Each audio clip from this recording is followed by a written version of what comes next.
Bapak Ibu izin saya admit partisipannya ya.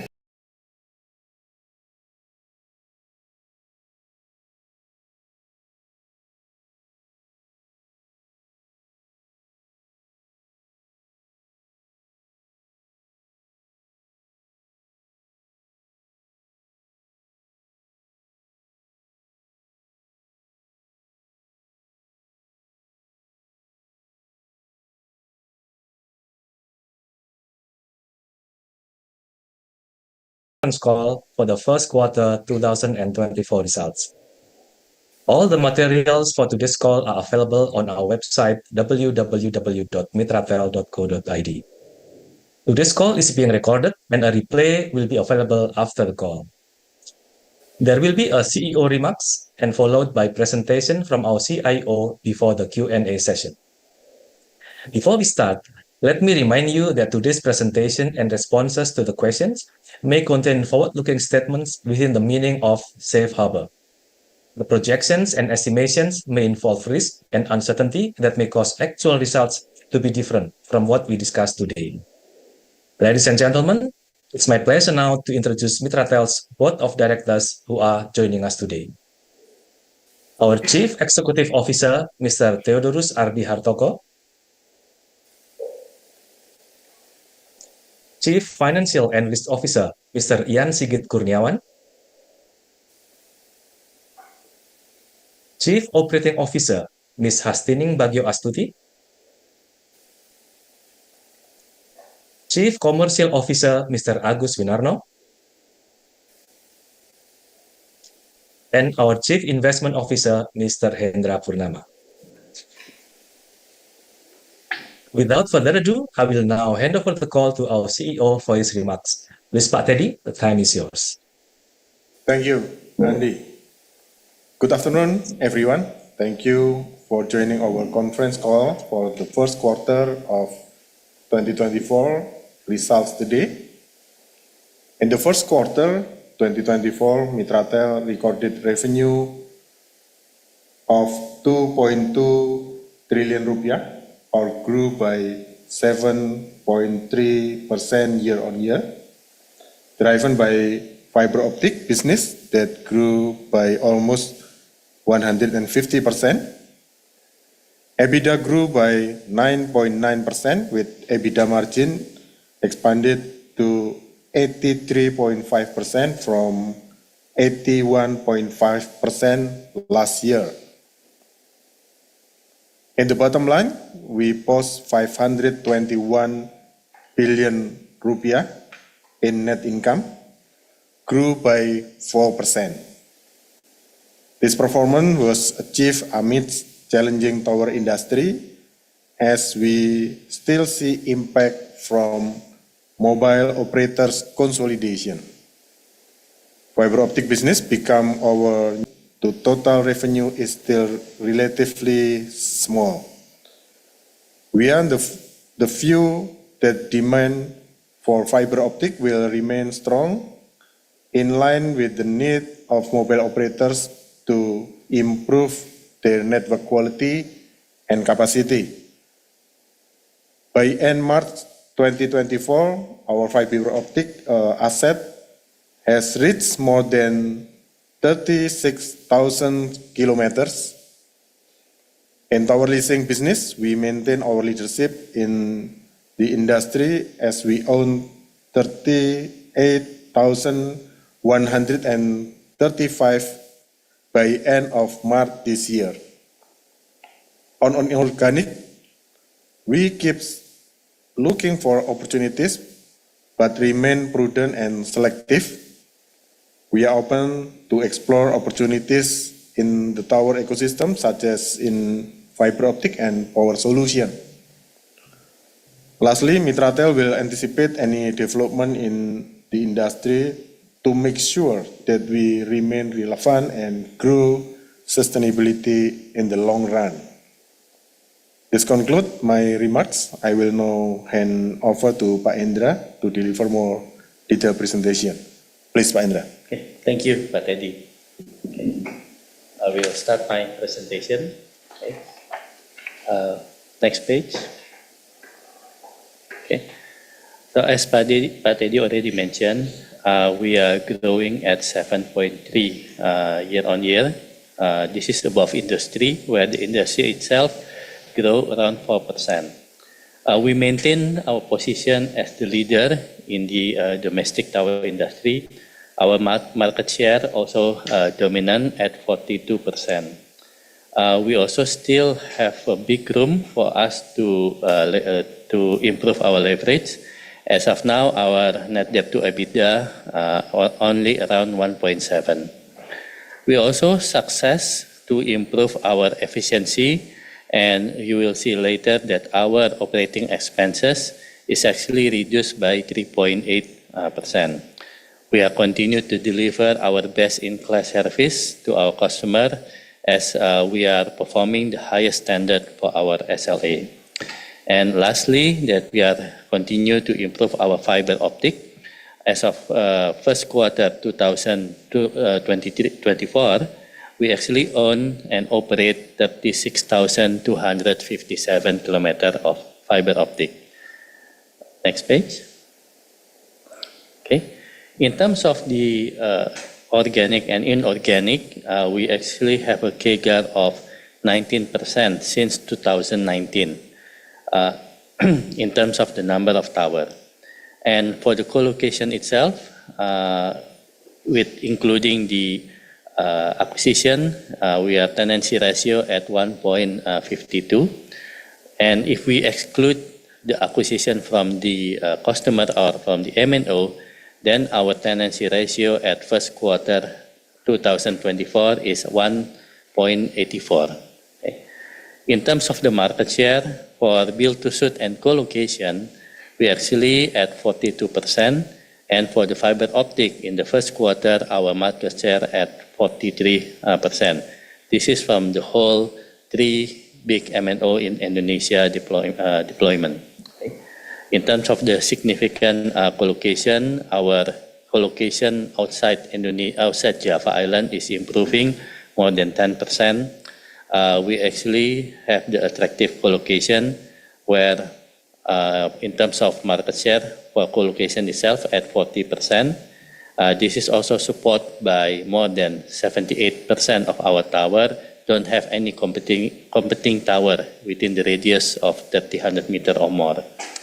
And in terms of the product, we are now have tower, fiber, and also power as a service, which everything is actually can be bundled at one contract to our customer.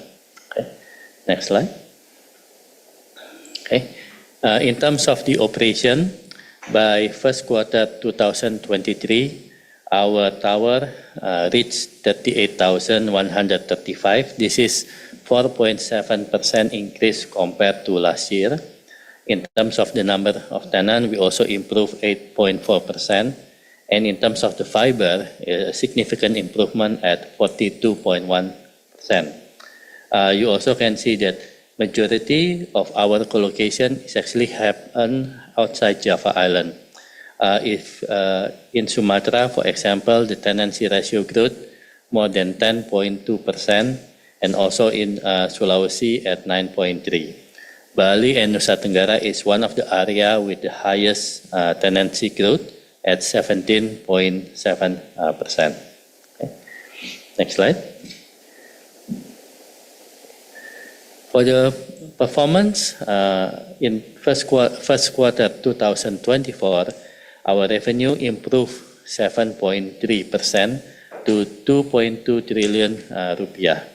In terms of the EBITDA, also close to 10% increase compared to last year. This is then bring us to the EBITDA margin at 83.5%. In terms of the net income, also increased 4%. So the net income margin is actually at 23.6%. This is due to a small lower compared to last year due to the increase of cost of fund, mainly come from the banking. In terms of the operation performance itself, we are adding 121 new tower, or in terms of the contract, we actually already get around 1,012 contract by first quarter. And the 121 is actually the one that already operation. Okay? The 871 is still under construction. And in terms of the tenant itself, close to 400 new tenant that's already online, while the remaining on construction still about 1,089. For the fiber optic itself, in the first quarter, we had 3,736. This is 100% from the organic construction. Okay. Next slide. Okay. In terms of the revenue by business, for the tower leasing model, the revenue is actually increased 5.4%. This actually bring to our EBITDA for the tower business itself at 87.5%, a significant increase compared to last year. Okay. In terms of the fiber optic, our revenue contribution also increased 4%. And if comparing to last year, then the increase is actually close to 150%. And the EBITDA margin for the fiber itself is actually at 89.6%. Okay. Tower-related business, this is a business outside the tower itself. Contribution is still low at 6% in the first quarter. The increase is still at 5.1%. The EBITDA margin for the tower-related business, we are able to maintain at 19.4%. And lastly, the reseller business, this one contributes 7% from the whole revenue, and there's actually a decrease 0.9% compared to last year. The EBITDA margin is actually still remain the same at 88%. Okay. Next slide. In terms of the expenses, the total expenses is actually at 8.1%, but the majority is actually come from depreciation and amortization. The operating expense itself is actually reduced close to 4% in first quarter. Okay. If we look more detail in terms of every expenses, then you see that the planning and operation of the tower itself is actually reduced to 19%. So the reason why it's actually significantly reduced, there's actually two. The first one is actually from the efficiency and the discipline from the management and also the Mitratel team. And second one is because the regulation changes in terms of the local regulatory. Okay. And the next one is the construction and the project management. The increase is 4%. This is in line with the increase in the tower-related business, which is around 5.1%. And GA, general expenses, is basically increased because of the marketing expenses and other activity as a listed company. Okay. For the employee and employee compensation expenses, increase 10.1 because there's actually a religious holiday allowance, which is mandatory in Indonesia, and also inflation adjustment. Okay. Others is actually the changes is mainly due to the accounting purposes, where we actually implementing for a new model for BTS hotel. Okay. And lastly, for the depreciation is actually increased. Depreciation and amortization is increased due to the increase and which come from organic or inorganic. Okay. Next slide. Okay. In terms of the revenue, our revenue is still dominating by the top 3 MNO in Indonesia. If you see here, the Telkomsel is actually at 53%, while the other is actually growing at IOH is around 20% or 11.8% growth, and XL at 10% or about 33.9% growth. The Telkomsel is the one that is around minus 5.7 if we compare to last year. It's actually due to the adjustment. It's actually happened in last year in 2022, where there's actually a payment of NCP for 2022, which the Telkomsel pay at fourth quarter 2023. So that's why in 2023 the revenue from Telkomsel looks a bit higher compared to normal. Okay, and in terms of the revenue backlog in 2024, we actually continue to increase a CAGR of 22%. This is if we compare to the industry, where the CAGR for the revenue backlog is actually growing at 12%. Okay? And the remaining contract, still 75%, is actually a contract that has a majority has expired more than 4 years. Okay? And we also still dominating our market in 3 operators in Indonesia, either from Telkomsel, XL, or Ayo, where, for example, in the Ayo, our market share around 50%, XL 41%, and also Telkomsel at 45%. Next slide.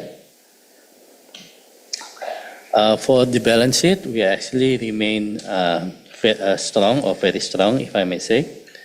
In terms of the leverage itself, we actually reducing our leverage compared to fourth quarter 2023. Our net debt to EBITDA at 1.9 at the current time, and in terms of the debt to equity is still at 0.4. Okay, this is far lower compared to the industry. In terms of the composition between float and fixed, we are actually managing close to 50-50 for the fixed and floating interest rate. We're also working together with most of the bank in Indonesia, either it's a private bank, SOE, or a foreign institution. Okay? Our free cash flow is also remaining growth very strong at 21% as of first quarter 2024. Okay. Next. Okay. For our guidance in 2024, looking at the current market situation and also the economic uncertainty, where the high interest cost is still remain quite high for a longer period. MNO is also still tightening their spending, and also there's a potential of new technology. Then we already announced our guidance for 2024. We're still aiming a high single digit, okay, for the revenue and EBITDA. In terms of capex, we also still aiming 5.6 trillion rupiah in 2024. In terms of the number of tenants, we are planning to add 4,000 new tenants in 2024, and for the fiber optic, we are aiming to build 10,000 kilometers in 2024. Okay. I think this is conclude my presentation for today. I will hand over to Andi. Thank you, Pak Indra, for the presentation. And now we begin the Q&A session. For the first session, we will give the opportunities for 3 participants. Please click raise hand button or use the chat box if you would like to ask.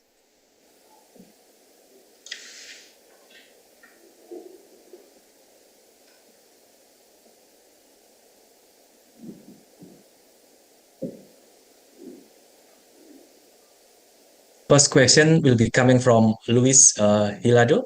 Please unmute yourself. Hi, good afternoon, and thanks for hosting the call. Just had three questions. The first one is regarding the average lease per tenant for the quarter is lower year on year. Is the main reason for this due to contract renewals at a lower rate or dilution from recent acquisitions lowering the level? Second question is, Pahendra mentioned the part of the reason for O&M reduction, aside from discipline, was changes in the local regulatory environment. Could you give more color on what those changes were? And the third question is, do you have any major tower acquisition plans for this year? Thank you.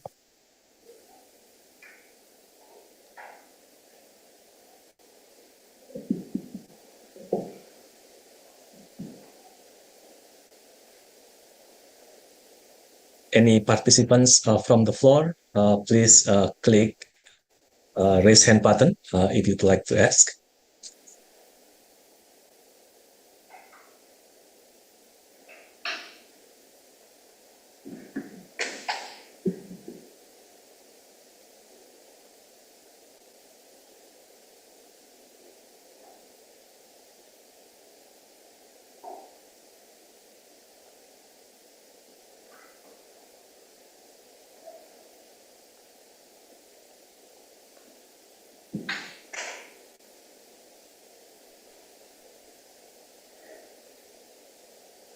Yeah, hi. Can I ask a question? Oh, second question will be coming from Tarun Bhatnagar. Please go ahead, Tarun. Yeah, my question is on operating cash flow. Again, this is very strong in this quarter. Could you explain the reason for that? And how should we look at your dividend policy, considering the cash flow has been pretty strong?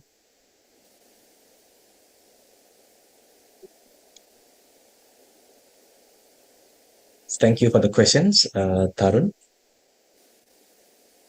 Okay, we also open for participants who would like to ask using the chat box.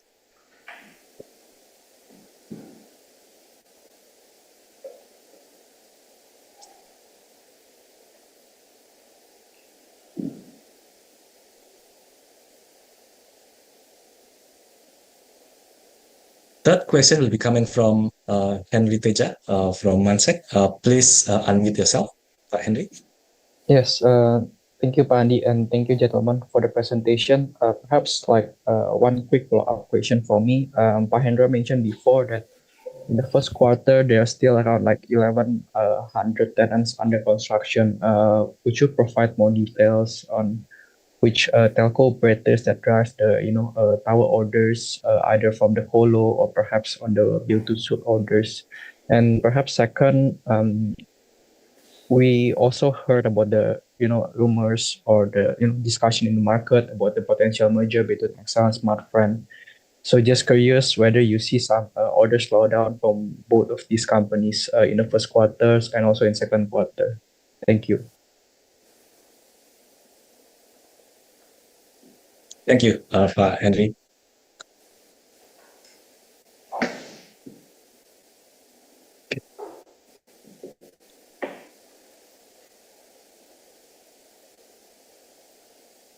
I think we can start the discussion. First question is coming from Luis Hilado from Citi. His question is, first, average revenue per tenants for the quarter is lower year on year. What is causing this? Number two is O&M reduction due to local regulatory, and what is this regulation? And the third one is acquisition plan for this year. Please, Pak Hendra, for the answer. Okay, thank you, Andy. Thank you, Luis, for the question. For the first question, yes, for the IRPT, we in our calculation is basically remain stable at 11.1%. This is similar as fourth quarter 2023. So yes, one of the costs is actually the renewal and also the administrative order. Okay. And the second question is the regulatory, local regulatory is more like the usually in terms of the local government, they usually there's a retribution. They actually give to the or as to tower company. But then in this year, the central government is actually already regulate that the tower is not subject of the retribution from the local government. So that's contribute from the reduction in the O&M. Okay. Third question or last question is the acquisition. As you may aware that not many tower available in the market at the current time. So we are still planning a budget in our capex for the acquisition, but we also not only look for the tower, but also in the fiber optic. In terms of doing the acquisition, we are quite disciplined. We are not just acquiring an asset, but also look the potential in the future. Either it's a tower or fiber optic or any. Okay. Hope that answered the question. Thank you. Thank you, Pak. Thank you, Pak Hendra. Now the second question is from Tarun from Tbk. Two questions from Tarun. First is on operating cash flow, which is stronger this quarter, and what is the reason? And then second is on the dividend policy, given the strong cash flow. Please, Pak Hendra. Okay. For this cash flow for this quarter, we are quite strong. Also support by the collection from our customer. So this first quarter, we actually able to collect about 4 trillion in the first quarter only.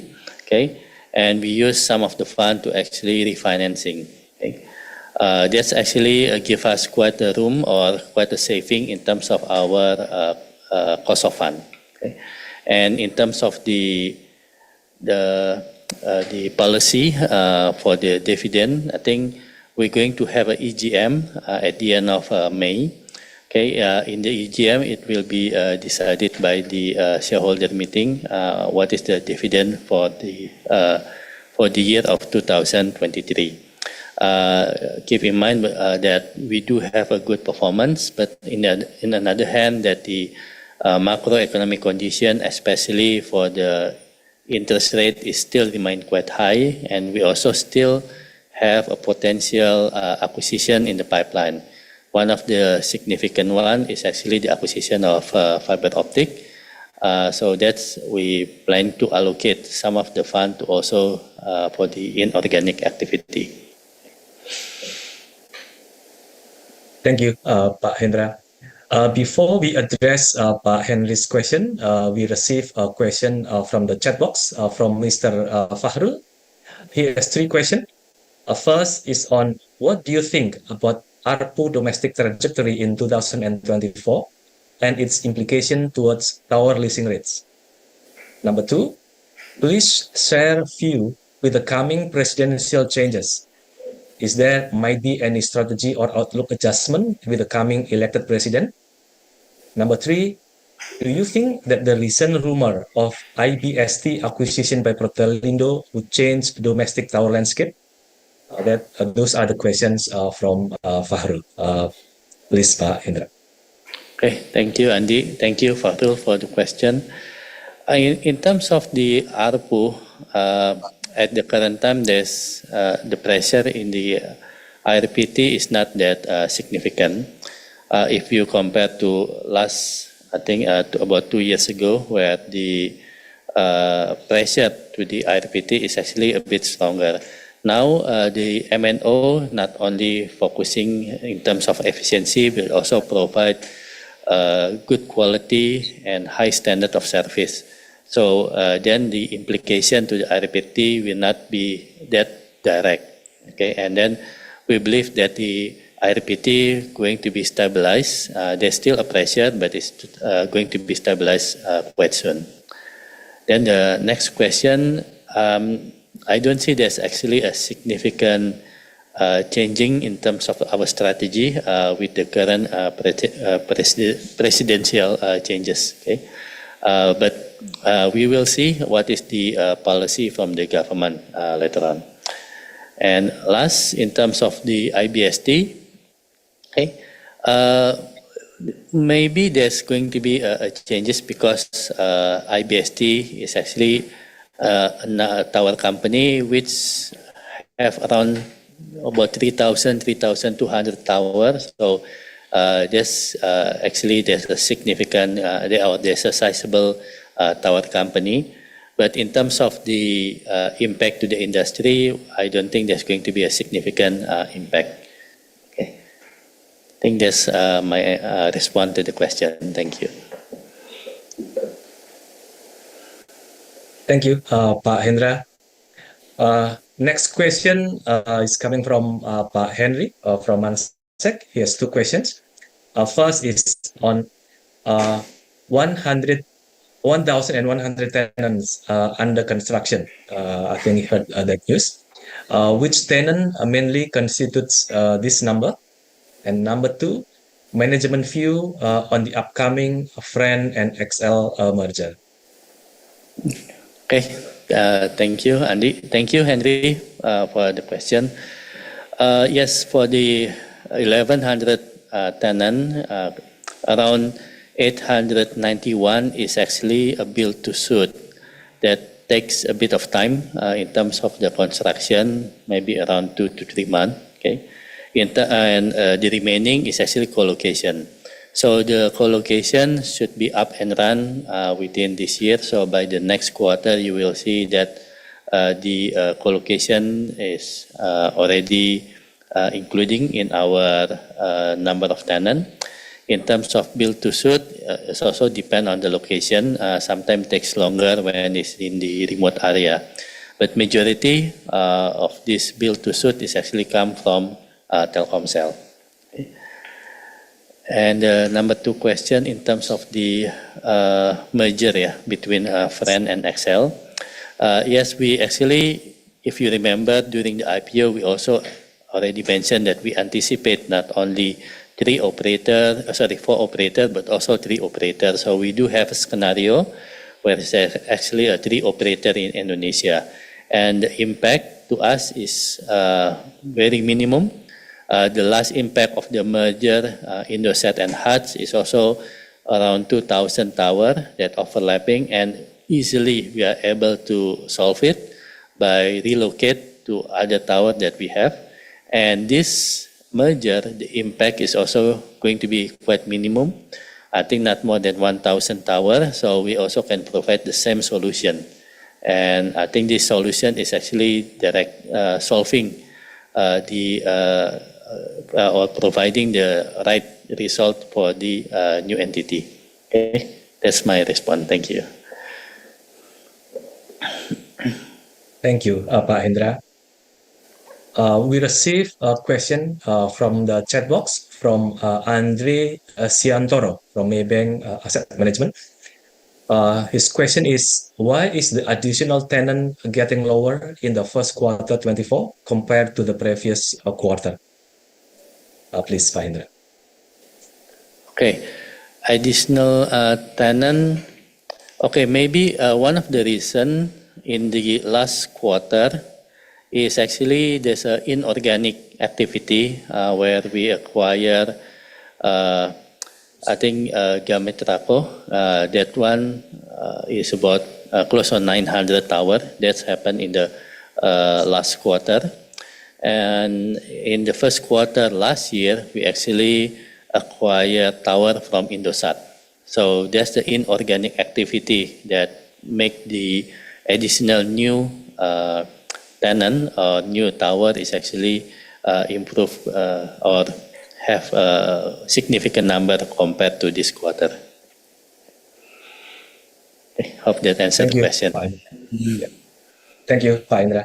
We still open the opportunity for participants who would like to ask. You may click raise hand button or use the chat box.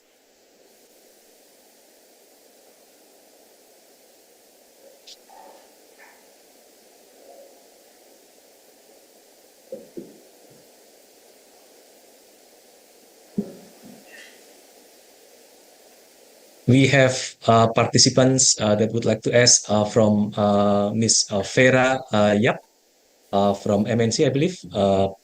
Please unmute yourself, Ms. Vera. Thank you for the opportunity, Mr. Andy, and also thank you for the presentation engagement.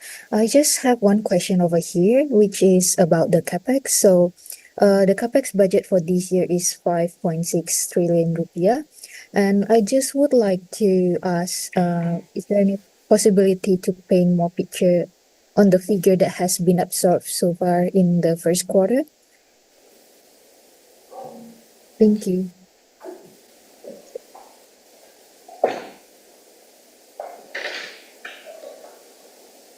Thank you, Ms. Vera, for the questions.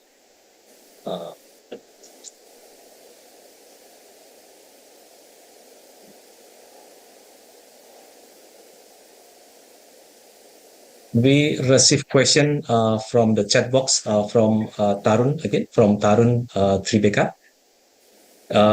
Why has the net income grew by only 4% when EBITDA grew by 10%? And why has the interest cost not fallen Q on Q despite the drop in debt on a quarterly basis? I believe, I think Tarun asked his question first. I think Pak Hendra can address Tarun's question, please. Okay, thank you, Tarun. Okay, in terms of the net income, yes, it's actually because of the interest cost. Okay, the reason why is not impact significant because when you refinancing, you only can do it in certain date according to the agreement. We do receive a significant collection from the customer in February, and yet most of the 1.8 trillion that we refinancing is actually execute in March. So then you don't see the significant effect or saving in first quarter. We will see the significant saving later on in the second and until end of the year.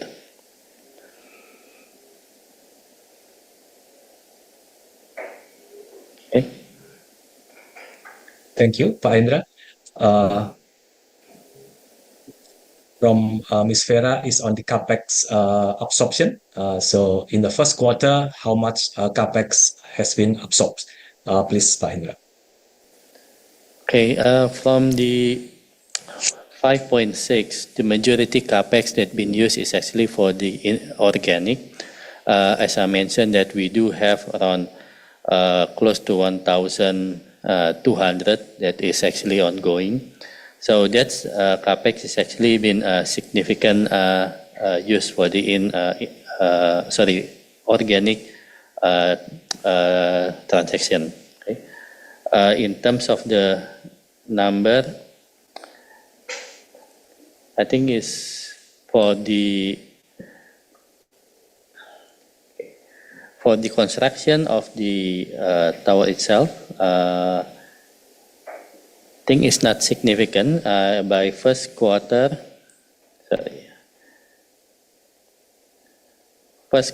we probably already used close to 500 billion rupiah.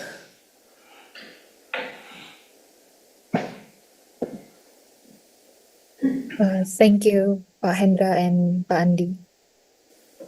Thank you, Bu Vera. Again, we receive more questions from the chat box. Next question is coming from Ms. Sabrina from Trimegah. She has two questions. First is on how much is the capex for the fiber optic currently in the market? And secondly is how much fiber optic length are currently looking to be sold in the market?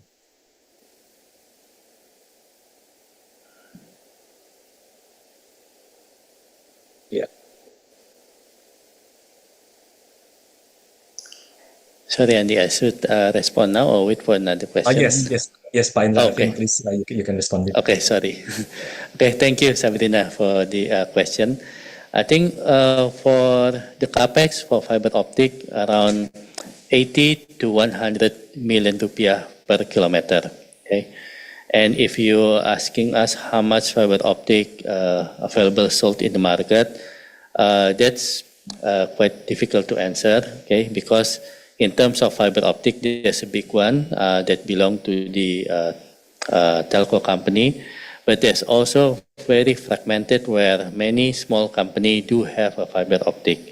Last year, we did acquire 1,000 kilometers from one of the fiber optic company. A year before that, we acquired about 6,000 kilometers.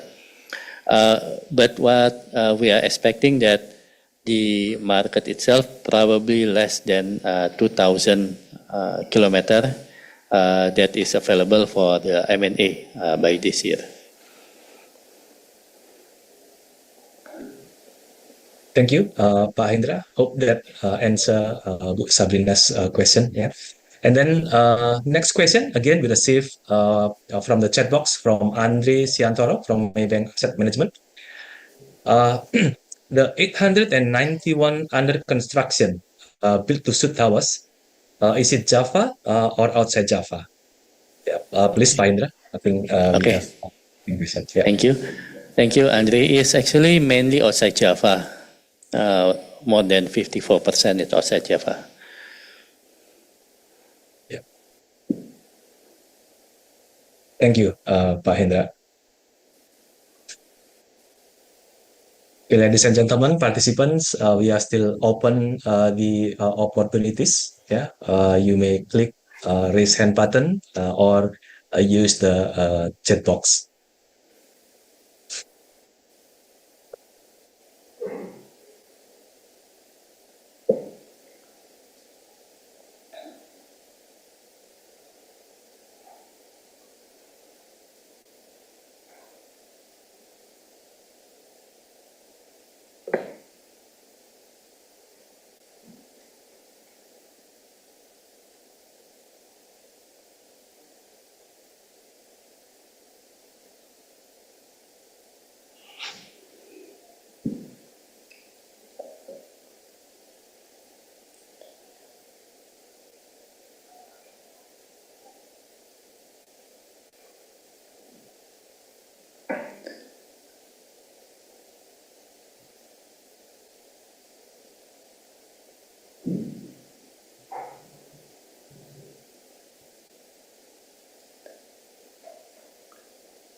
Okay, we received another questions from the chat box feature coming from Ms. Selvi Octaviani from DCA Securitas.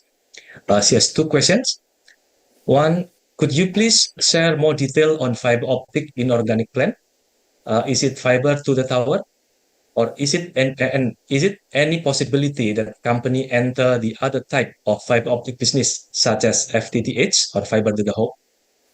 Second question is, Bank Indonesia just increased the benchmark rate. How will impact Mitratel cost of fund? Please, Pak Hendra. Okay, thank you, Andy. Thank you, Selvi, for the question. For the first question, we are still focused on the FTTT at the current time.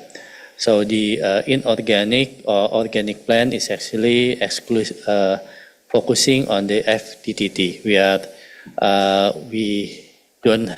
We're not actually entering into FTTH business at the current time. Okay?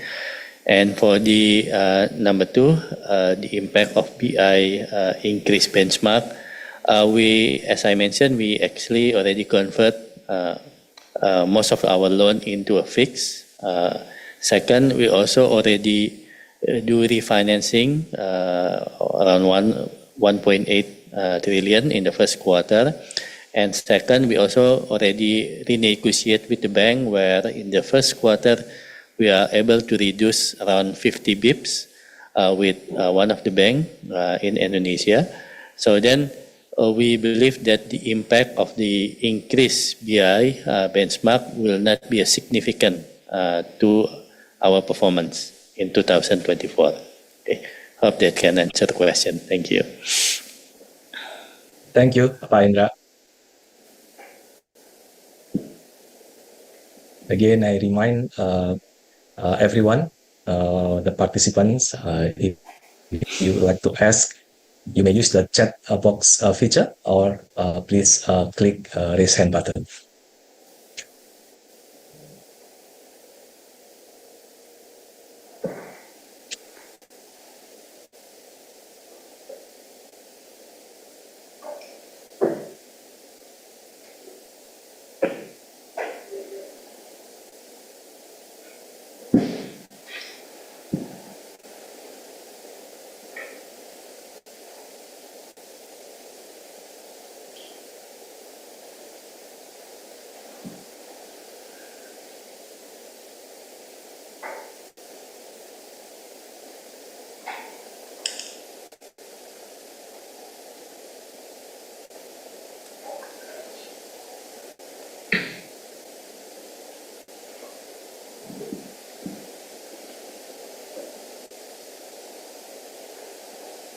I think we still have a couple more minutes, so we still receive some more questions. If participants on the floor would like to ask questions.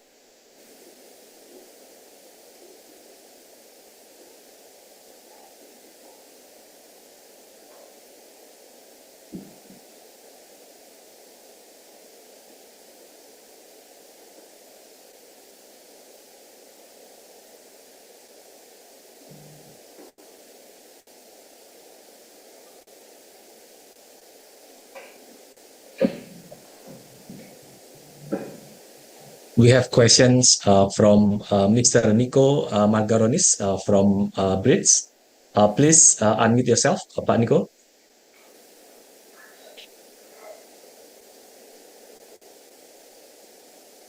Yeah, hi. Thank you, Martha. Sorry if you have to repeat. Sorry, can you hear me? Pak Nico, I think your voice is a little bit broken. Can you increase the volume? Yeah, is it better? Sorry. Okay, yes, better now.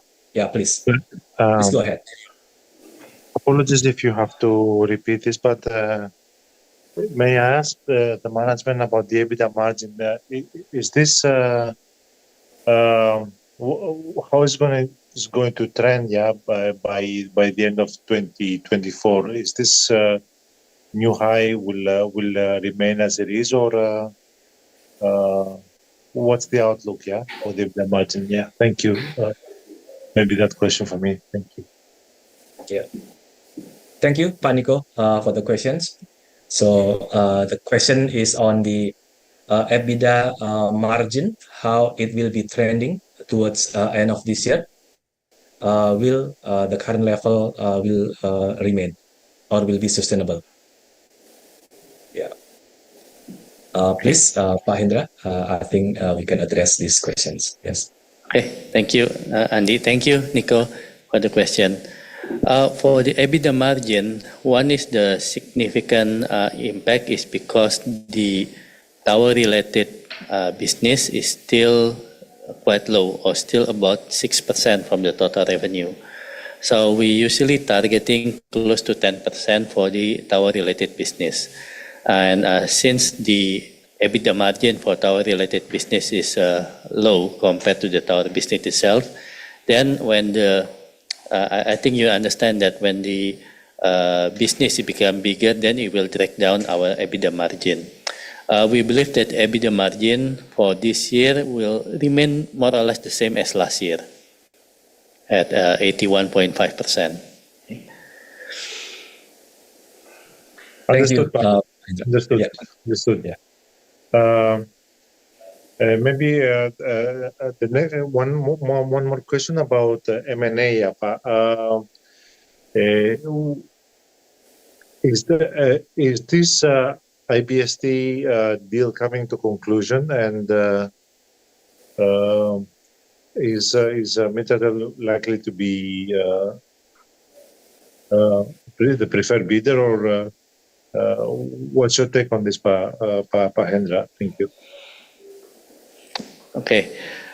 For IBST deal, we haven't received a formal response from them yet. We already respond to the request of final or FBO. Okay. But then we believe that in the market is actually already discussion that the IBST is actually in the final state of discussion with the potential buyer.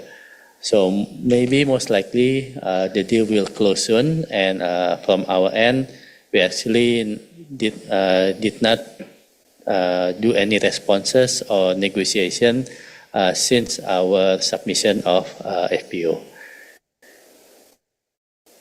Okay. May I know the reasoning behind this approach, Pak? Oh, okay. When we did an acquisition, as I mentioned, we are very disciplined and look at the potential growth for the asset in the next future. Okay. And one of the consideration is actually to see if there's a potential collocation of that asset or the fiber that they have. And based on that, then we basically submitting our final binding offer. Okay. So any amount that we are submitting or any letter that we are submitting for the binding offer is actually reflecting of the potential business in the future. Okay. So if the company is actually now in discussion with the other potential buyer, then probably the other potential buyer have a better valuation compared to us. Baik, Pak Hendra. Terima kasih, Pak. Thank you. Thank you, Pak Indra. Thank you, Pak Niko, for the questions. Next question is coming from Paula from UOB. We received her questions from the chat box. Oh, I'm sorry. Previously, we received the question from Sabrina, Bu Sabrina from Trimegah. Her question is, are the tower lease rates in ex-Java higher than in Java? If yes, by how many percent? Please, Pak Hendra. Okay, thank you, Andy. Thank you, Sabrina. So when we are receive an order, sometimes the location is also quite remote, and the logistic to construct a tower in that location is very challenging. Okay, that impact to the capex of the tower itself. Okay, and sometimes not only the location is challenging, but also the infrastructure, for example, is actually off grid. So we also need to provide, for example, the solar panel and battery to support the equipment. For that particular condition, we actually aiming for our IRR. So then, in order to meet our standard IRR, then the lease rate will be higher. Okay, and if you ask how much higher, then it will be difficult to mention, but this is subject to the condition and the SLA of the tower itself. Okay, the more capex that we need to spend, or the higher the OPEX is, then the lease rate can be higher, can be significantly higher compared to the one in, for example, in Java Island. Okay. Hope that answered the question. Thank you, Pak Hendra. Next question is from Ms. Paula from UOB. Any view on the potential spectrum tender likely related to 5G and its impact to Mitratel or tower companies? Please, Pak Hendra. Okay, thank you, Andy. Thank you, Paula. For the impact, if the government finally tendered the spectrum and it actually triggered the MNO to start marketing the 5G, then there's actually a potential additional business for us. One is definitely the tower itself.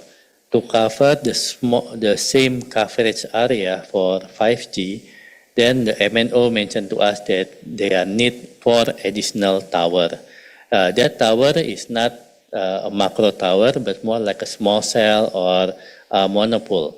So they need 4 monopole to support the same coverage as the 4G.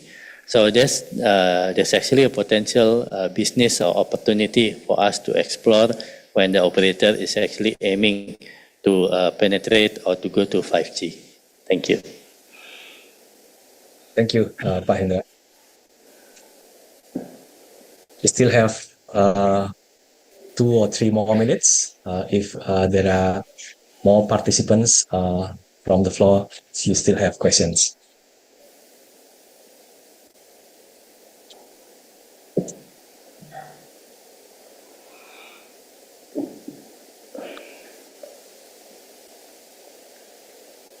If there is no more question from the floor, I think we can conclude the discussion. Thank you everyone for participating into this call, and we apologize to those whose question could not be addressed yet. Should you have any further questions, please contact us directly. For your information, the recording of today's call will be available for the next 7 days, and we will send over the link to your email. This concludes the call for today, and thank you everyone. See you in the next quarter. Bye-bye everyone. Thank you. Thank you very much. Thank